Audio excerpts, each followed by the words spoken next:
저는 여러분과 함께 참과 거짓이라는 제목으로 은혜를 나누고자 합니다. 거짓은 언제나 찬란하고 매혹적인 모습으로 나타나 우리들을 유혹하나 그 종말은 독기스린 파멸과 절망을 가져오게 되는 것입니다. 6.25 사변 때 항도 부산은 그야말로 피난민으로 인산인해였었습니다. 그때 우리 일가 중에 먼 친척 아주머니 한 분이 있었는데 그 남편은 외항선을 타고 이 항구 저 항구 다니면서 마도로스로서 일을 했었습니다. 1년에 집에는 한 번 내지 두 번 돌아올까 말까 했는데 매달마다 선박회사에 가서 월급을 타오곤 했습니다. 그래서 그 아주머니가 부산 선박회사에서 월급을 타서 가져오는데 철길 옆에서 사람들이 모여서 웅성웅성하고 있습니다. 뭐라는가 하고서 보니까 자동침 바늘을 가지고서 서로 사고 팔고 합니다. 그 당시에 우리 한국에는 이 미싱 바늘을 생산하지 못했습니다. 그래서 일제 자동침 미싱 바늘을 특별히 수입했는데 이것은 밀수입된 것이다. 이건 팔기만 하면 굉장한 돈을 번다. 이건 만일 경찰에 알리면 큰일 난다. 압수당한다. 그래서 서로 팔고 사고 야란입니다. 네바다에 하는 사람들입니다.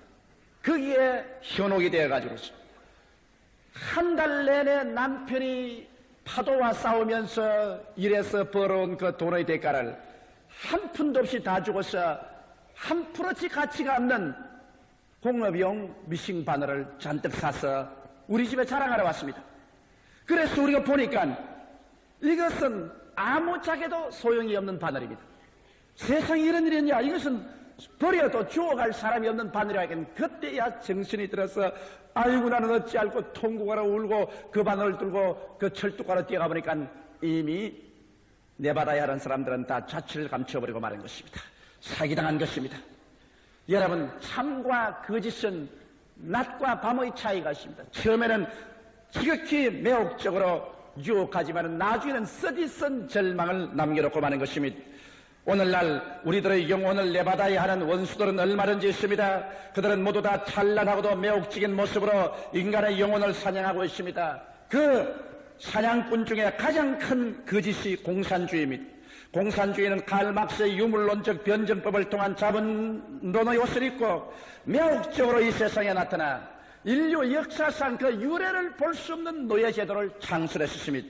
그들은 혁명이란 이름으로 수천만의 목숨을 살해하고 그리고도 오늘날 엄청난 거짓으로 하나님은 계시지 않으며 인간은 물질의 그림자에 불과하고 인간은 죽어버리면 그로서 아무것도 남는 것이 없다고 가르치고 있습니다.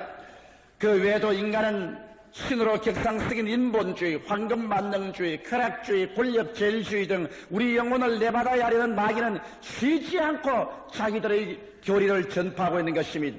우리는 이 무수한 거짓의 세계 속에서 오직 진리를 밝히 알므로 우리 영혼을 노리는 원수들의 손에서 벗어나셔 이 세상에서 뿐 아니라 영원한 생명을 획득할 수가 있는 것입니다. 그러므로 이제 우리는 우리 영혼을 누리는 거짓의 정체를 한번 벗겨봐야 되겠습니다. 첫째로 우리가 확실히 깨달아야 될 것은 거짓된 죄악관인 것입니다. 오늘 사람들은 죄란 인간의 생각이 만들어낸 것으로 실제하지 않다고 말하고 있는 것입니다. 그러므로 실제 인간이 죄하는 것은 이것은 사람들의 관습에서 나온 것이고 실제적으로는 죄가 없다고 오늘날 이런 말을 하는 종교단체도 있고 많은 심리학자들이 있습니다. 그러므로 죄책을 버리라고 말하고 있는 것입니다. 실제로 죄란 것은 인간의 생각이 만들어낸 것이고 실제하지 않은 것일까요?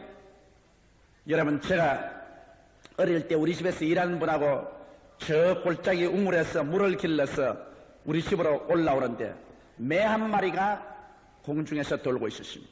시골에서 매가 공중에서 집중해서 돌면 그 밑에 틀림없이 꽁이 있습니다. 그래서 매가 돌고 있는 그곳에 우리가 가봤습니다. 가보니까 이런 넝쿨에 큰 꽁 한 마리가 매가 공중에서 도니까 겁이 나서 머리만 숲을 속에 집어넣고 엉덩이 전체는 공중으로 내놓고 엎드려 있습니다. 꽁생하게는 눈만 풀 속에 집어넣고 안 보이면 숨은 줄 알았었습니다.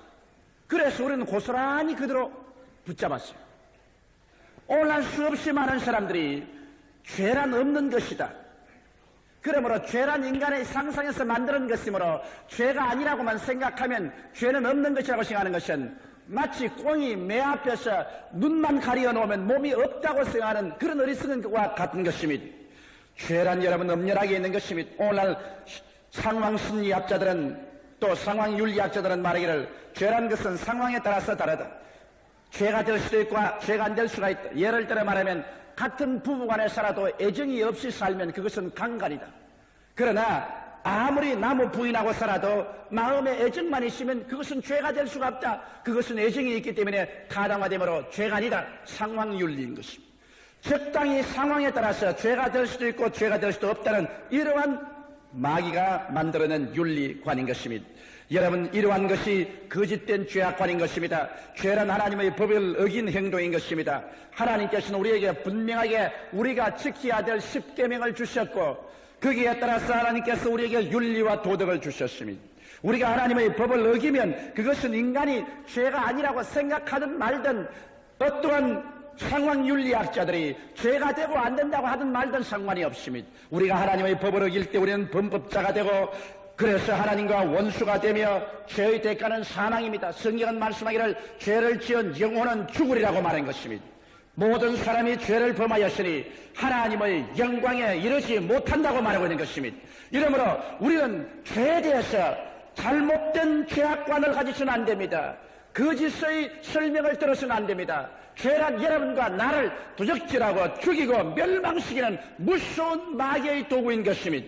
이러므로 우리는 죄의 대가에서 벗어나기 위해서는 참되는 길로서 우리는 회개해야 되는 것입니다.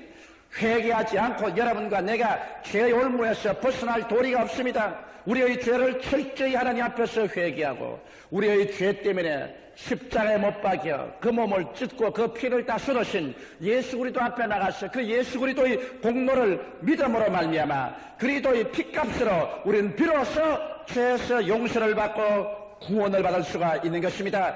죄의 대가는 무섭습니다. 하나님의 아들이 친히 오셔서 자기의 몸을 찢고 피를 쏟아 생명을 부음으로 말미암아 여러분과 나를 구속하신 것이기 때문에 죄를 지어도 괜찮다는 그런 어리석은 속임수에 넘어가서는 안 되는 것입니다. 이것은 거짓입니다. 참은 여러분, 죄의 값은 사망이라는 것을 알아야 되는 것입니다. 이러므로 우리는 죄를 회개하고 하나님의 아들 예수 그리스도를 구주로 모시고 구원을 받고 성령을 인정하고 환영하고 모셔드리고 의지해서 성령으로 말미암아 의롭고 거룩한 삶을 추구하면서 살아야만 되는 것입니다. 죄를 따라서 살지 마십시오. 죄는 여러분 독사와 같습니다. 어떠한 여자가 한 사람 자기는 독사와 친해서 독사가 자기를 절대 물지 않는다고 그래서 자기 집에 독사를 애완동물로 기르고 있었습니다. 독사가 그 여인의 몸 위에 기어다니면서도 물질 않았었습니다. 그 하루는 친구들이 아무래도 그 부인에게 된 아무 연락이 없기 때문에 집에 가보니까 그 독사에 물려서 죽어서 넘어져 있었습니다. 죄는 독사와 같습니다. 죄와 오래 계속해서 장난하고 놀다가는 반드시 물려서 영원한 죽음을 당하고 말 것인 것입니다. 둘째로 우리는 거짓된 자아관에서 벗어나야만 하는 것입니다. 사람들은 생각하기를 오늘날 이 세상에서 육체가 죽으면 인간은 종말이라고 말합니다. 그러니 내일 죽을 것이니 오늘 먹고 마시자고 말합니다. 이러기 때문에 어찌하든지 이 세상에 살 동안에 우리가 존재하기 때문에 적당주의로 살아서 영육간에 쾌락만 누리면 죄라고 사람은 생각하고 있는 것입니다. 그러나 여러분 이것은 거짓입니다. 성경은 히브리서 9장 27절에 한 번 죽는 것은 사람에게 정한 것이요 그 후에는 심판이 있으리라고 말한 것입니다. 여러분과 내가 반드시 그리도 강림하실 시기에는 한 번 죽습니다. 이 육신의 장막집이 무너지고 우리의 속사람은 하나님 앞에 서야 되는 것입니다. 여러분과 나는 하나님의 형상과 모양대로 지음을 받았기 때문에 여러분과 나의 속사람은 죽을 수가 없습니다. 우리는 하나님과 더불어 영원히 천국에서 살든지 그렇지 않으면 하나님께 심판을 받아 버림받아 영원한 멸망으로 들어가든지 둘 중에 하나의 길을 택해야 되는 것입니다. 그러므로 이 세상에 죽어버리면 아무것도 없어진다. 그러므로 세상에 살 동안에 적당주의로 가장 잘 살면 된다고 말하는 이 어리석음을 우리는 믿지 말아야 되는 것입니다. 또한 우리는 인본주의를 탈피하렵니다. 인간은 인간의 이성과 자유를 가지고 무한한 낙원을 이 땅에 건설할 수 있다고 생각하고 있는 것입니다. 그래서 하나님 도움 같은 거 필요 없다. 인간은 이성을 통한 과학을 개발하고 그 무한한 자유를 가지고서 하나님과 똑같은 생활을 살 수 있다. 인간을 신으로 간주하게 되는 것입니다. 그러나 여러분, 인간은 그 마음속에 미움과 공포, 불신과 죄책의 노예가 되어 있는 것입니다. 그러므로 인간이 아무리 찬란한 과학 문명을 발전한다 할지라도 그들 마음속에는 미움과 공포와 불신과 죄책은 결국 원수를 만들게 되고 서로 미워하고 물고 찢고 싸우고 파멸시켜버리고 말 것인 것입니다. 지금도 인류는 그 막대한 과학적인 기술을 축적해서 스스로 자멸하고도 남음이 있는 무기를 만들고 있는 것입니다. 심지어는 그것을 별도의 전쟁으로 우주 공간까지 띄워놓고 난 다음 일시에 폭삭이 세계를 쇳대미로 만들 수 있게 만들어낸 것입니다. 그날은 반드시 다가옵니다. 아무리 군비 축소 회담을 해도 소용이 없는 것은 사람의 마음속에 미움이 있는 이상, 공포가 있는 이상, 상호 불신이 있는 이상, 죄책이 있는 이상 반드시 인간은 스스로 자멸의 길을 택하고 말 것인 것입니다. 그러므로 인본주의의 어리석음과 거짓을 우리가 버리고 하나님 중심으로 사는 참된 신본주의로 돌아서야 될 것인 것입니다. 그 다음 인간은 진화의 산물이다. 그러므로 인간은 고등동물에 불과한 동물이라고 생각하는 사람들이 있습니다. 저는 옛날에 제가 퍽 존경하던 어른 한 분이 계셨는데 한 번은 그 어른 집에 가니까 갑자기 그 어른이 자기 본초를 두고 또 아주 젊은 자기 딸과 같은 첩을 얻었다는 말을 들었습니다. 그래서 나는 너무나 실망했습니다. 그렇게 내가 존경하던 사람인데 어떻게 자기 본초를 버리고 자기의 딸과 같은 첩을 얻었냐. 그래서 내가 한마디 물었었습니다. 선생님 나는 늘 존경하고 있었는데 어떻게 당신 딸과 같은 여인을 또 구해가지고서 첩으로 삼습니까? 이러니까 나를 보더니만 너는 젊었으니까 아직 모르지만 인간이란 별 수 없이 고등동물이야. 그저 짐승이 점점 진화해서 고등동물이 되었을 따름이야. 그러므로 동물적인 본능은 변함이 없는 것이기 때문에 내가 이런 행동을 해도 타당화된다. 나는 그때부터 그 사람을 비웃었습니다. 나는 그때 예수를 믿지 않았습니다만 그때부터 그 사람을 다시는 나의 선생으로 생각하지 않았었습니다. 아주 비열하고 더럽게 보였었습니다. 여러분, 인간은 고등동물에 불과하지 않습니다. 인간은 진화해서 만들어진 것이 아닙니다. 성경에는 하나님께서 당신의 형상과 모양대로 사람을 짓되 남자와 여자를 지었다고 말씀하고 있는 것입니다. 이러므로 여러분과 나는 도덕적으로 하나님의 형상을 닮았으며 심리적으로 하나님의 형상을 닮았었으며 우리는 우리의 삶 전체 존재가 하나님의 형상과 모양대로 지음을 받았었습니다. 그러므로 우리는 동물이 아닙니다. 이러므로 동물적인 행동을 하고 난 다음에 우리는 고등동물이기 때문에 어찌할 수 없이 본능을 따라 살 수밖에 없다는 이런 변명은 있을 수가 없습니다. 그런 거짓과 어리석음에 속아서는 안 될 것입니다. 또 어떤 사람들은 인간은 자아수련으로 스스로 구원받을 수 있다고 말하고 있는 것입니다. 과연 인간이 자아수련으로 스스로 구원받을 수 있을까요? 에레미야서 17장 9절에 보면은 만물보다 거짓되고 심히 부패한 것은 마음이라 누가 능히 이를 알리오라고 말한 것입니다. 아담과 하와가 하나님을 반역하고 마귀를 따라 타락했을 때는 인간의 마음이 만물보다 거짓되고 심히 부패해버리고 말았었습니다. 인간의 수양과 도덕으로는 결코 재건할 수 없는, 인간의 힘으로는 다시 회복시킬 수 없는 부패한 마음이 되어버리고 말한 것입니다.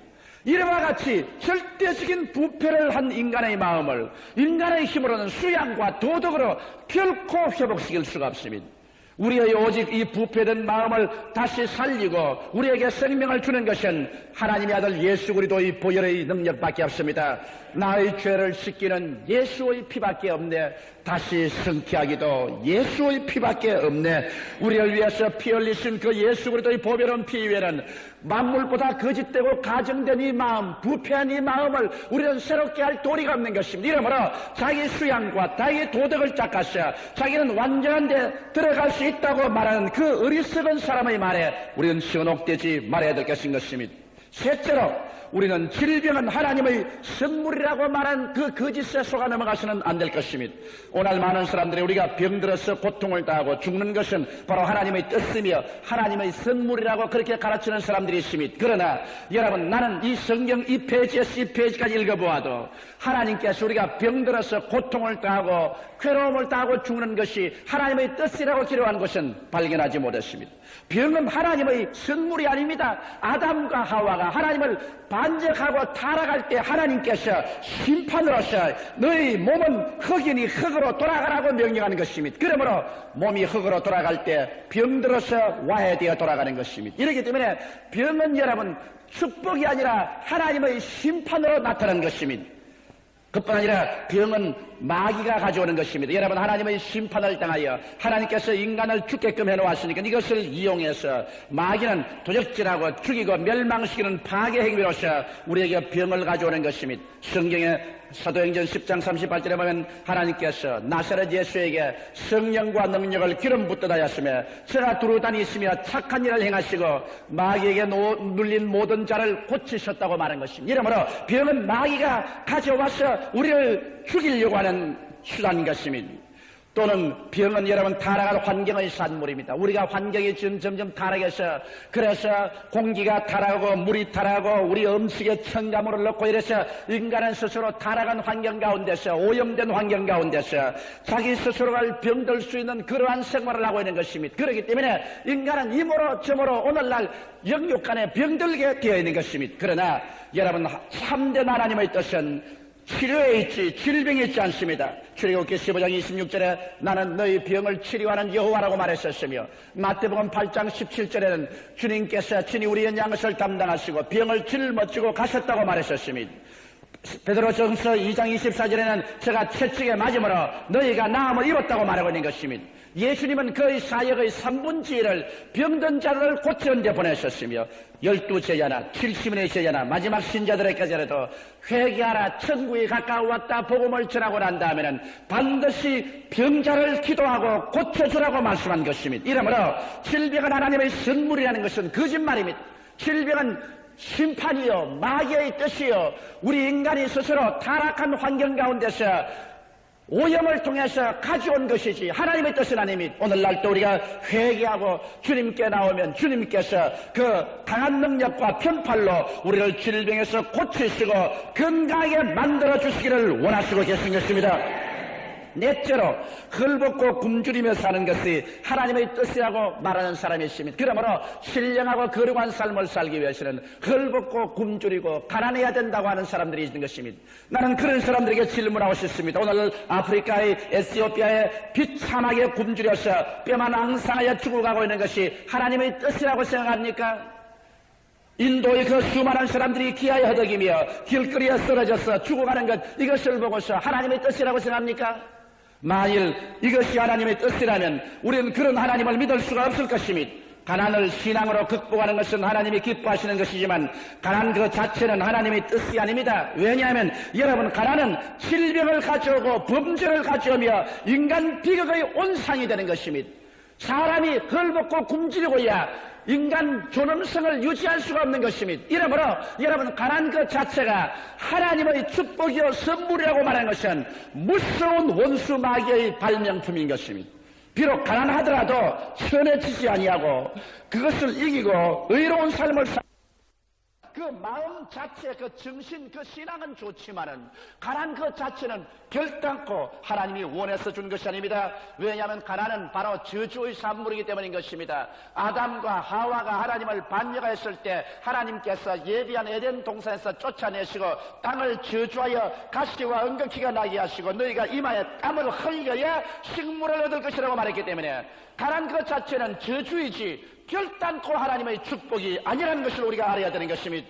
이러므로 여러분, 우리 성경 말씀해 보면 하나님께서 나는 아브라함의 하나님이요 이삭의 하나님이요 야곱의 하나님이라고 말씀하셨는데 이 하나님은 변혁지 아니하신다고 성경은 말하고 있는데 아브라함이나 이삭의 야곱은 연단은 받았으나 결코 헐벗고 굶주려서 죽지는 않았었습니다.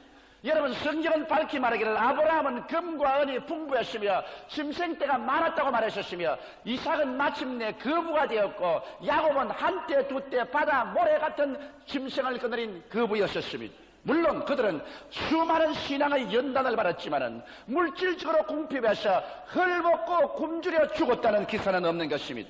이러므로 여러분, 오늘날 우리는 여기에 대해서 올바른 진리를 깨달아야 되는 것입니다. 어떠한 사람들은 말하기를 예수님을 본받아서 가난하게 살아야 된다고 말합니다. 그렇다면 예수님을 본받는 것은 가난한 생활만 본받지 말고 예수님을 본받아서 우리 다 십자가에 올라가서 다 못 박혀 죽으십시다. 예수님이 십자가에 못 박였으니 우리도 다 예수님을 본받아 십자가에 못 박여야 될 것 아닌 것입니까?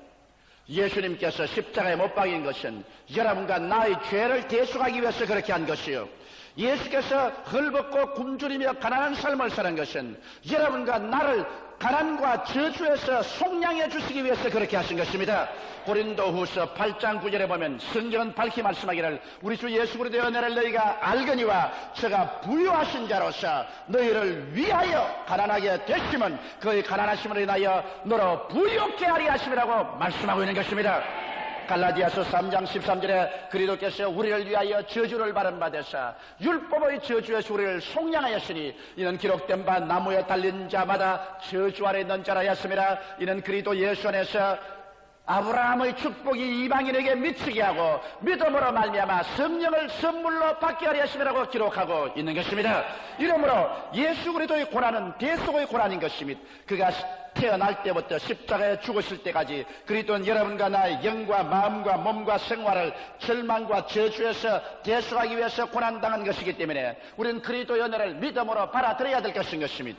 물론 이 땅에 살면서 그리스도를 위하여 자원하여 청빈하면 그것은 칭찬할 만한 것입니다. 스스로 자기가 그리스도 영광을 위해서 있는 재산 다 주의 사업을 위해서 바쳐버리고 일신을 내어 던져서 저 오지에 들어가서 청빈한 생활을 하며 복음을 전거한다. 이것은 자기 스스로 취한 희생적인 하나님으로 이것은 칭찬할 만한 것입니다. 그러나 그렇지 않고 아무 의미 없이 목적 없이 가난과 저주를 받아 가정의 짐이 되고 국가의 짐이 되고 사회의 짐이 되는 이와 같은 생활하는 것은 오히려 수치가 되지 영광이 되지 아니하는 것입니다. 그러므로 가난하고 헐벗고 굶주리는 것이 하나님의 뜻이라고 생각하는 이 어리석음에서 벗어나서 하나님께서는 여러분 영혼이 잘됨같이 범사에 잘됨에 강건하고 남에게 나누어 주는 것이 하나님의 소원이라는 것을 깨닫게 되시기 바랍니다. 성경은 말씀하기를 주는 자가 받는 자보다 복이 있다고 말하셨으며 저가 흩어 가난한 자에게 주었은즉 그 의가 영원히 있다고 말한 것입니다. 그러므로 주어야 영원한 의가 있지 얻어먹어야 영원한 의가 있는 것은 아닌 것입니다. 다섯째로 예수님의 재림과 부활은 없다고 말하는 이 어리석음, 이 거짓에서 우리는 속아 넘어가서는 안 됩니다. 반드시 최후의 심판이냐 지옥은 없다는 사람들은 거짓말인 것입니다. 요한계시록 21장 8절에 그러나 두려워하는 자들과 믿지 않은 자들과 흉악한 자들과 살인자들과 행음자들과 술객들과 우상 숭배자들과 모든 거짓말하는 자들은 불과 유황으로 타는 못에 참여하리니 이것이 둘째 사망이라고 말하는 것입니다. 성경에는 둘째 사망이 있다고 말한 것입니다. 육신만 죽으면 그뿐이라고 생각하는 사람들에게 성경은 그 영혼이 하나님께 버림받아 불과 유황으로 참여하는 둘째 사망이 있다고 경고하고 있는 것입니다. 그리스도의 재림은 없다. 이런 사람들이 오늘날 수없이 많습니다. 베드로후서 3장 3절에 보면 먼저 이것을 알지니 말세에 기롱하는 자들이 와서 자기의 정욕을 쫓아 행하며 기롱하여 가로되 주의 강림하신다는 약속이 어디 있느뇨? 조상들이 잔후로부터 만물이 처음 창조할 때나 같이 그냥 있다. 그러므로 주의 강림이란 없는 것이라고 말합니다. 그러나 데살로니가전서 4장 16절에 주께서 호령과 천사장의 소리와 하나님의 납발로 신이 하늘로 쫓아 강림하시느니 그리스도 안에서 죽은 자들이 먼저 일어날 것이라고 바울 선생은 분명하게 말하고 있는 것입니다. 그러므로 사람들은 평안하다, 좋다, 만물이 다 있는 이대로 진행된다고 생각할 그때 갑자기 어린애기를 가진 여인에게 해산이 다가오는 것처럼 그리스도의 강림이 순식간에 다가오게 될 것입니다. 그러므로 우리는 항상 깨어 기도하고 우리 마음에 준비했다가 어느 순간에 주께서 강림하실 때 우리는 검성을 덮고 변화를 받아 떠나갈 준비를 해야 될 것입니다. 부활 같은 건 있을 수 없다. 죽어서 썩어지면 그뿐이라고 사람들은 말하는 사람들도 있는데 고린도전서 15장 51절 54절에 보라 내가 너희에게 비밀을 말하노니 우리가 다 잠잘 것이 아니요 마지막 나팔에 순식간에 호련히 다 변하리니 나팔 소리가 나며 죽은 자들이 썩지 아니할 것으로 다시 살고 우리도 변하되리라. 이 썩을 것이 불갑을 썩지 아니한 것이 있겠고 이 죽을 것이 죽지 아니함을 입고 이 죽을 것이 죽지 아니함을 입을 때 사망은 이김의 상팀바 되리라고 기록해 있습니다. 이러므로 여러분과 나는 여러분 결코 이 세상에서 죽어 썩어져 버리지 않습니다. 그리스도 오신 날에 부활해서 영광스럽게 승리하게 되는 것입니다. 요나는 무릇 거짓되고 헛된 것을 숭상하는 자는 자기에게 베푸시는 은혜를 버렸다고 외쳤습니다. 여러분 거짓되고 헛된 것이 세상에 얼마나 많은지 모릅니다. 사람들은 이 거짓되고 헛된 것의 요염한 자세 매혹적인 거짓말에 속아 넘어가서 자기의 일생을 내버려야 당하고 있는 것입니다. 영혼을 내받아야 당하고 자기의 생명을 내버려야 당하고 자기의 영생을 빼앗겨버리고 마는 것입니다.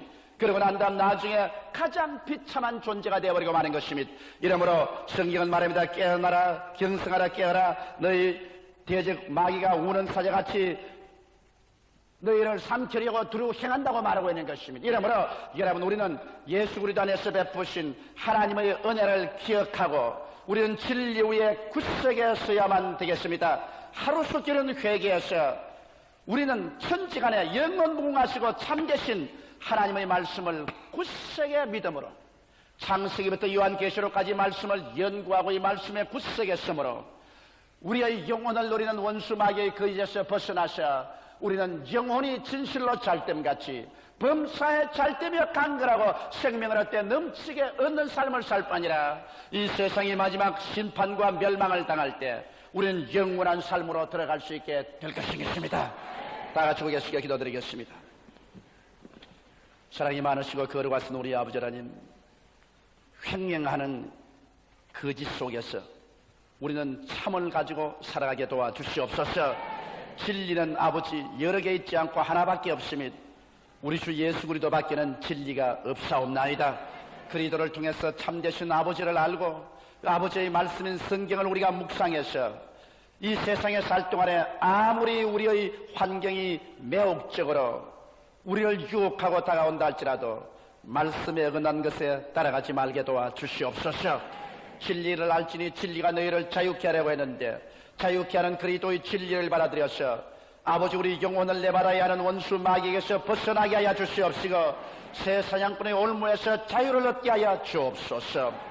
오늘 이 시간 제2부 예배 주님 앞에 모여있는 우리 성도들 중에 아직 예수 안 믿는 사람들도 와 있을 것이옵니다. 내 아버지 하나님 있어요. 죽음은 그뿐이라는 마귀의 거짓된 속삭임에 귀를 기울이지 말게 도와주시옵소서. 사람이 한번 나서 죽는 것은 정한이지요 죽고 난 다음에는 반드시 심판이 있다는 것을 알게 도와주시옵소서.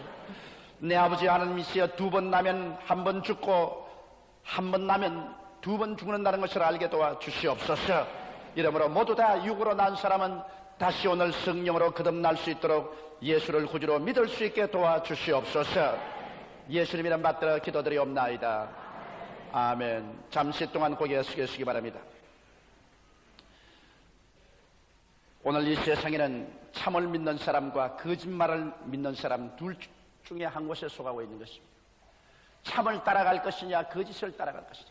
참은 지금 잠시 동안 괴롭지만은 영원한 내용이 있고 알맹이가 있습니다. 거짓은 지금 외면적으로 찬란같이 보여나 나중에는 쓰디쓴 절망과 죽음과 멸망이 있을 따름인 것입니다. 예수 그리스도는 참입니다. 그리스도를 저버리고 사는 이 세상 모든 것은 일시적으로 무엇이 있는 것 같지만은 그러나 내용이 하나도 없는 나중에 절망밖에 남은 것이 없습니다. 여름 한철에 여러분 곡식밭에 쓰이는 허수아비 같이 찬란하지만은 추수가 끝나고 나면은 그것보다 더 비참하게 버림받은 존재가 없는 것입니다. 눈설이 치는 곳에 밭 한 모퉁이에 내버려 던져버리고 마는 것입니다. 이 세상의 모든 것이 휘황찬란하고 아름다운 것 같지만은 주님의 심판이 오고 난 다음에 예수 그리스도를 구주로 믿지 않고 추수기에 하늘나라로 거두음을 받지 못한 사람들은 처참하게 불과 여왕으로 타는 못에 버림받고 말 것입니다. 난 아직 예수를 믿지 않습니다. 믿다가 타락했으나 오늘 나는 결심하고 주께로 돌아오겠습니다. 그래서 참으로 진리를 믿고 주님 안에서 은총과 축복을 누리고 살겠습니다 하시는 분은 대강당에서 일어나 주시기 바랍니다. 바울, 실로암, 가나안, 센타 일정홀, 베드로, 야고보, 요한에서도 일어나셔 예수 그리스도를 구주로 모시고 오늘 새로운 삶을 출발하십시오. 하나님의 성령께서 여러분이 마음에 놓고 할 때 그때가 여러분의 기회입니다. 내일로 미루는 사람은 어리석은 사람인 것입니다. 여러분의 생명은 영원히 지상에서 존재하지 않습니다. 오늘 내게 어떠한 일이 일어날지 알지 못하니라고 성경은 말합니다. 오늘 여러분에게 어떠한 일이 일어날지 모릅니다. 나는 부끄러워서 일어나지 못하겠다. 여러분 잠시 동안 부끄러워서 일어나지 못하겠다면 영원한 지옥에서 불타는 부끄러움은 어떻게 감당하겠습니까? 보라, 지금이 은혜 받을 만할 때요, 지금이 구원의 날인 것입니다. 지금이란 이 시간에 처음 믿을 사람이나 타락의 사람은 이 시간에 결정을 내리고 주님께로 돌아와야 되는 것입니다. 이 시간에 일어선 여러분은 이 기도를 따라해 주십시오. 이 기도를 통해서 여러분은 구원 속에 들어올 수가 있게 되는 것입니다. 사랑하신 하나님, 저는 죄인입니다. 어디에서 와서 왜 살며 어디로 가는지 알지 못하고 방황하며 지냈습니다. 오늘 하나님의 부르심을 받고 믿음으로 일어났습니다. 예수님의 십자가 보혈로 저를 씻어 주시옵소서. 저를 위하여 죽으시고 저를 위하여 부활하신 예수님을 제 구주로 모시드립니다. 지금부터 영원토록 주님과 함께 살겠습니다.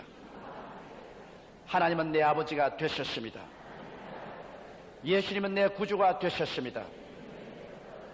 저는 하나님의 자녀가 되었습니다. 저를 구원해 주시니 감사합니다. 예수님 이름으로 기도드리옵나이다. 아멘.